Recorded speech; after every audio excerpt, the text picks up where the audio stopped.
સર્વેને મારા હૃદયપૂર્વકના નમસ્કાર। આજનો વક્તૃત્વ સ્પર્ધાનો મારો વિષય છે ભારતમાં વધી રહેલી નારી ઉત્પીડનની સમસ્યાના કારણો અને એના સમાધાન। આ વાત વસંત બહારે મુરઝાયેલા એક ફૂલની છે। આ વાત અવતરેલી ગંગાને અંજલીમાં પીગારેલા અગત્ય નીચે ફૂટતી સરવાણીને આડે આવેલા પહાડોની છે। આ મુરઝાયેલા ફૂલ અને અંજલીનો પ્રવાહ એટલે કે આજની નારી શક્તિ। નારી શક્તિ અમાપ છે। દરેક સફળ પુરુષની પાછળ એક સ્ત્રીનો જ હાથ હોય છે ઇત્યાદિ ઉચ્ચારણ કરતો આપણો આ સમાજ શું એ નથી જાણતો કે 21મી સદી એ જ્ઞાનની સદી, 21મી સદી એ વિજ્ઞાન અને ટેકનોલોજીની સદી। તો શું સાચા અર્થમાં 21મી સદી એ નારી ઉત્પીડનથી મુક્તિ અને સ્ત્રી સ્વાતંત્ર્યતાની સદી થવી જોઈએ ને? વાતનું મારું વિશ્લેષણ હું એવી રીતે કરીશ કે ભારતમાં વધી રહેલી નારી ઉત્પીડનની સમસ્યાના કારણો શું છે। તો પ્રથમ કારણની વાત કરું તો પુરુષ પ્રધાન સમાજ। આ પુરુષ પ્રધાન સમાજના કારણે સ્ત્રીને પુરુષ કરતા ઓછું મૂલ્ય આપવામાં આવે છે, જેના કારણે વુમન હેરેસમેન્ટ એટલે કે નારી ઉત્પીડનની સમસ્યાને વેગ મળે। બીજું કારણ, શિક્ષણથી સ્ત્રીઓને ક્યારેક વંચિત રાખવામાં આવે છે, જેના કારણે તે પોતાના હક અને અધિકારથી પણ અજાણ રહી જાય છે અને જો કોઈ નારી ઉત્પીડનની સમસ્યા તેની સાથે થાય છે તો તે તેની સામે અવાજ નથી ઉપાડી શકતી। ત્રીજું કારણ કે કાયદાકીય ન્યાયની અવ્યવસ્થા। કોઈ પણ એવા કડક કાયદાનું નિર્માણ થવું જોઈએ અને દોષી કે જે નારીને સતામણી કરે છે તેની સામે કડકમાં કડક પગલાં લેવા જોઈએ, જે પગલાં અત્યારે લેવાતા નથી અને ક્યારેક દોષી તે સજાથી પણ બચી જતો હોય છે। ચોથું કારણ, સ્ત્રી એ પુરુષ ઉપર આર્થિક રીતે નિર્ભર હોય છે, એટલે તેની જો જાતીય સતામણી કરવામાં આવે તો તે સ્ત્રી પગલા લેતા ડરે છે। મિત્રો, પાંચમું કારણ, મીડિયા અને ઇન્ટરનેટ ઉપર સ્ત્રીની છબી એટલી ખરાબ રીતે કલંકિત કરવામાં આવી છે કે જેના કારણે જાતીય સતામણી કે અન્ય પ્રકારની એવી કેટલીય સતામણી થાય છે કે જે આપણા ભારત દેશ માટે આજે પડકારરૂપ બન્યું છે।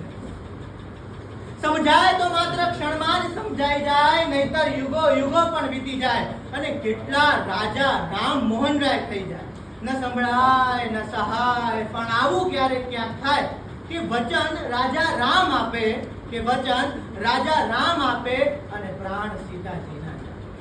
લાગી રહ્યું છે કે નારી જગત કહી રહી છે, હોડી હલેસું ને હું સાવ એકલા, હોડી હલેસું ને હું સાવ એકલા, દર્દને સમજનારા નથી કોઈ અમારા, હોડી હલેસું ને હું સાવ એકલા। એક ક્ષણે આ નાવ કિનારે પણ પહોંચી ગઈ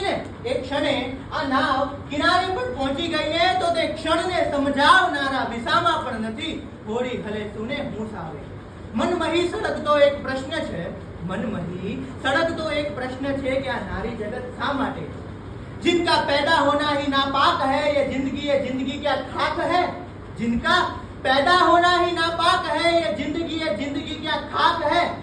जिस देश में नारी अपमानित है, नारी उत्पीड़ित है, दिल पे रखकर हाथ कहिए ये देश आजाद है।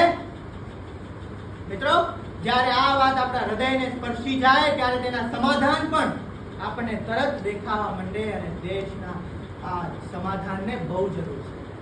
તેનું પ્રથમ સમાધાન, કાયદાકીય અતિ કડક જોગવાઈ કે જો કોઈ દોષી એ સ્ત્રીને સતામણી કરે છે, તેનું ઉત્પીડન કરે છે તો તેને તરત ને તરત તાત્કાલિક ધોરણે એટલી કડક સજા થવી જોઈએ કે તેનું જોઈને બીજા કોઈ લોકો આ પાપ કરવાની ભૂલ ન કરે। બીજું કે જ્યારે પણ કોઈ સ્ત્રી એની સુરક્ષા બહાર નીકળે છે ત્યારે તેની સુરક્ષા અતિ કડક હોવી જોઈએ। જાહેર સ્થળ, કાર્યસ્થળ, શિક્ષણ સ્થળ આ દરેક જગ્યાએ CCTV camera, woman helpline centre ને શરૂ કરવા જોઈએ। આ ઉપરાંત મિત્રો, સમાજના યુવા ધન એટલે કે આપણે બધે સમાજના અગ્રણીઓ અને એનજીઓ નોન ગવર્નમેન્ટ ઓર્ગેનાઇઝેશન ના સાથે રહી અને સ્ત્રીઓનો હક અધિકાર માટે જમીન સ્તર ઉપર ઉતરવું જોઈએ અને નારી સાથે ચર્ચા કરી, વાત કરી તેની સમસ્યાનું સમાધાન લાવવું જોઈએ।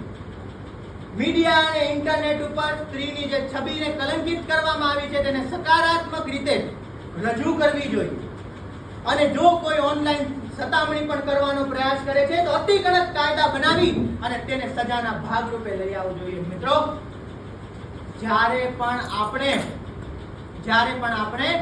આ બધી વસ્તુઓનું ધ્યાન રાખશું તો આપણો સમાજ અને આપણો દેશ એ તેનામાંથી દૂર થઈ જશે. અંતે હું એટલું કહીને મારી વાણીને વિરામ આપીશ કે કાળની સામે અડીખમ ચૂલો ઉભારીને ઊભી રહી આ નારી શક્તિને મારા શત શત નમન, શત શત વંદન.